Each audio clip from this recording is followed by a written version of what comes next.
Too early, Angel. I'm not dead yet.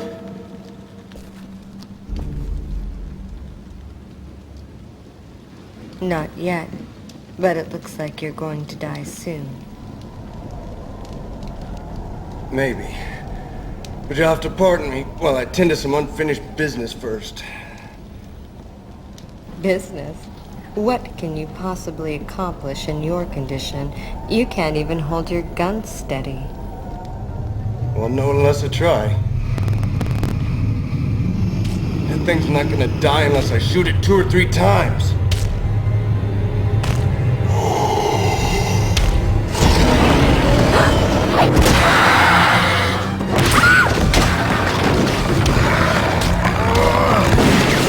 Damn it! Here, use this.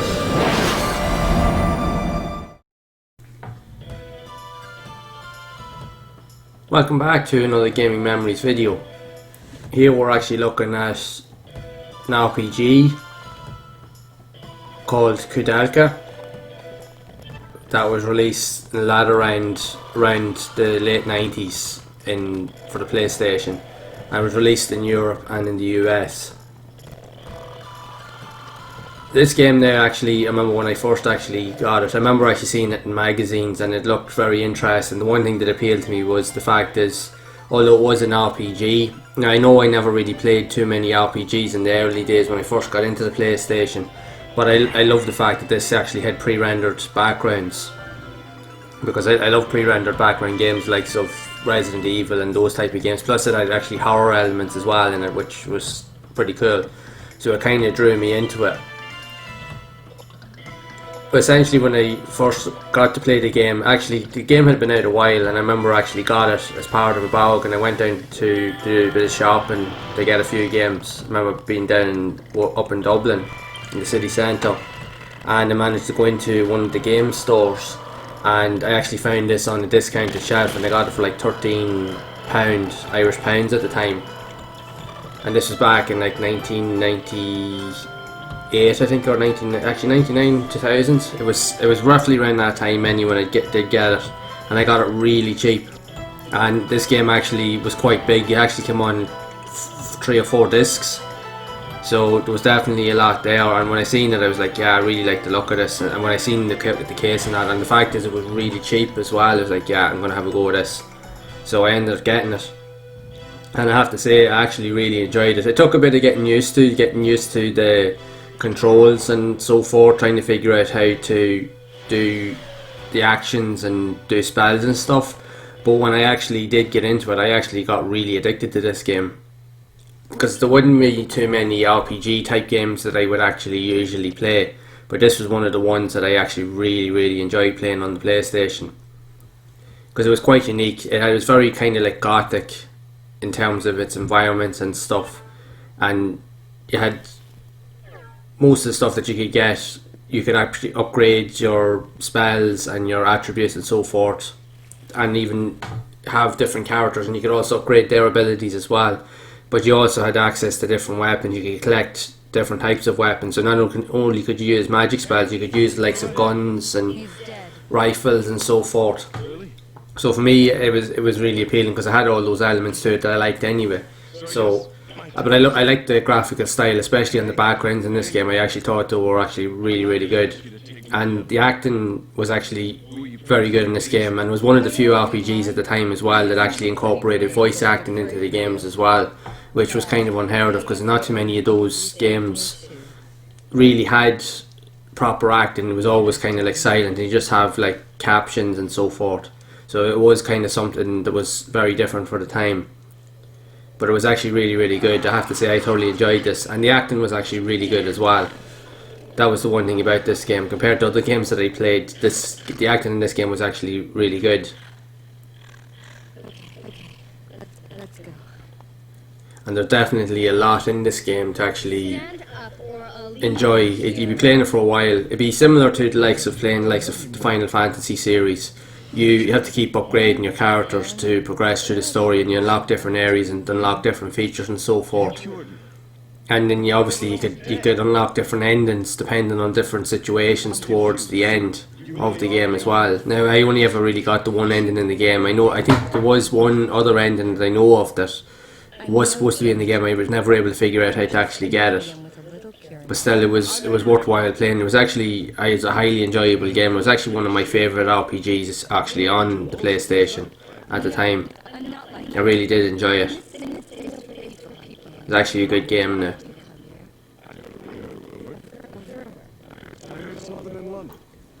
So like similar to the likes of the Final Fantasy franchise, where you'd be running around different environments, and every couple of seconds or every 30 or 40 seconds you'd end up getting into a new fight. So fights would actually, engagements with enemies would happen randomly throughout the course of the game, and this here was no different. Literally, like every 20 seconds, as soon as you walk into a room, within 10 or 15, 20 seconds you'd be engaged in a new battle, so you'd have to keep constantly doing that. That was the one thing about it, but that's the way these games kind of were. That was how you upgraded your characters and so forth. You had to keep engaging in battles and just keep grinding it out. I know for most cases back in those days it was something I wasn't really a big thing into, but I found that with these type of games, once I got into it, I found I had no problem doing it at all. I would just sit for hours playing this game. I have to say I actually totally enjoyed it. If you want to get out of here alive, I suggest you stick very close. Got it? John, I'm sure. So if anyone else out there has actually played this game, I'm sure you can understand or see you've probably enjoyed it as well and been able to play through it as well. I just love the whole kind of gothic type feel for it, and especially the fact is that it uses pre-rendered backgrounds, which is what I love about the PlayStation era. I love that style of games and graphics as well, as they were really unique for its time.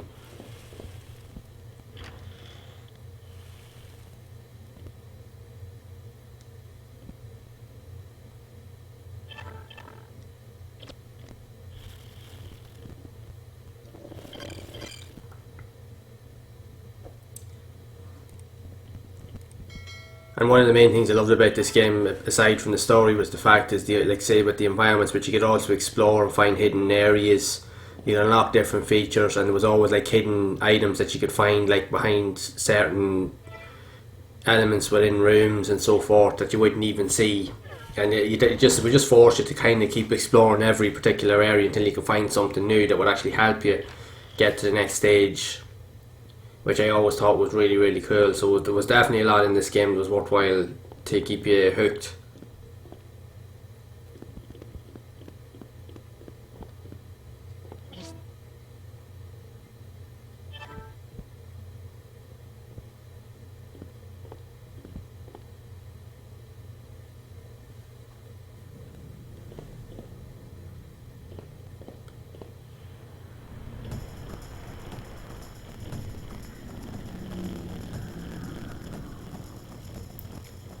And as you can see as well, you have different types of enemies too. So each fight usually always presented its own type of challenges. You'd always have a load of different types of enemies to battle against. Some easier to defeat than others. But again, when you're playing through it, it just, when you're upgrading your characters, it does make it a wee bit easier over time.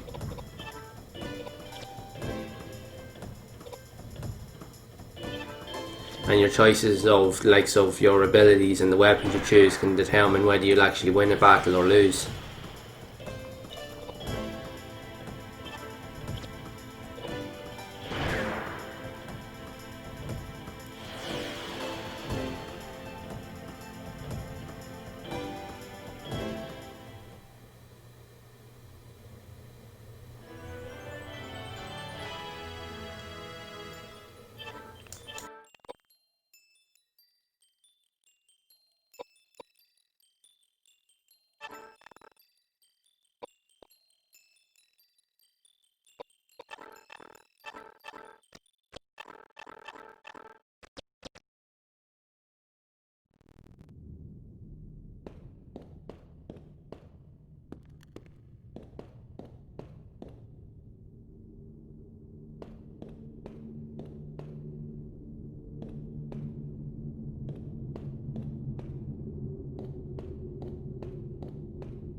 How unusual that you two have decided to come to our rural district.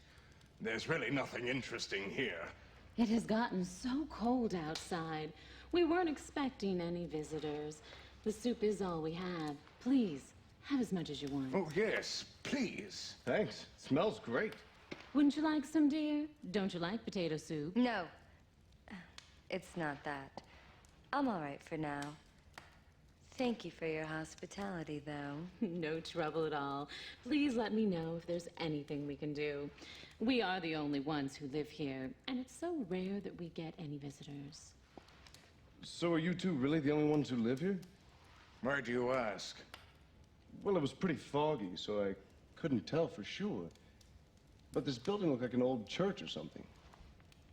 Seems a little big just for the two of you. You're right.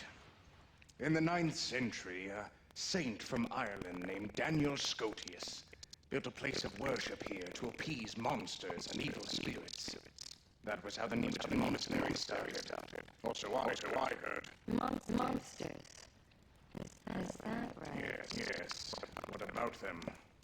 You might not believe this, but we saw a monster on our way here. Is that so? You saw it too? You mean that monster's been around for a while? Well, we've been taking care of the monastery for a number of years, but from about 6 months ago, monsters have been appearing. We see them more and more every month. I used to be a sailor. I'm not afraid of any monsters. Oh, dear. What if something terrible happens to you? We almost got killed back there. Now we're out of bullets. That's not good. The monsters might try and attack you again. I'll spare you some bullets. Thanks, that'd be great. Looking after others. He's so wonderful at that. So, have you two been together long? Yes, quite a while. Now, he does his paint and maintain this old building. That's his daily routine. But back in the old days... Thanks, Ogden. I owe you one.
So as this was quite a long video looking into the whole idea of the Koudelka game, I just wanted to kind of step away for a second just so that you can actually enjoy watching it if it's something that you actually haven't seen yourselves, or maybe you have seen it and you haven't played it in a while.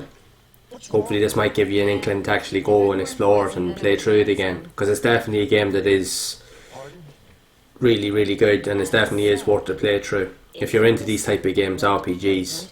And like I said, I love these type of pre-rendered background games, because this here is really one of the better ones in my opinion. I know it did get mixed reviews back in the day, but it didn't take away from how the game actually played. If you actually sat down with it and really got beyond the controls and so forth, there was actually a really good game here with a very good story with good characters. all with their own unique abilities and so forth. So it's definitely a game that was worth playing for sure. So what are your thoughts of Koudelka? Have you played it, and how did you find it? Did you enjoy it? Doing it this way. And do you enjoy these type of games? Something. Make sure to let me know down in the comments below. Listen, Edward. So if you have enjoyed this video, make sure to leave a like. Also hit the subscribe button and hit the bell icon to be updated of whenever I release future videos, as I will be exploring more games like this here and replaying games that I used to play in the past and share my memories. And as always, make sure to keep enjoying these classic games and even exploring other games that you may not have played. And make sure to keep those gaming memories alive.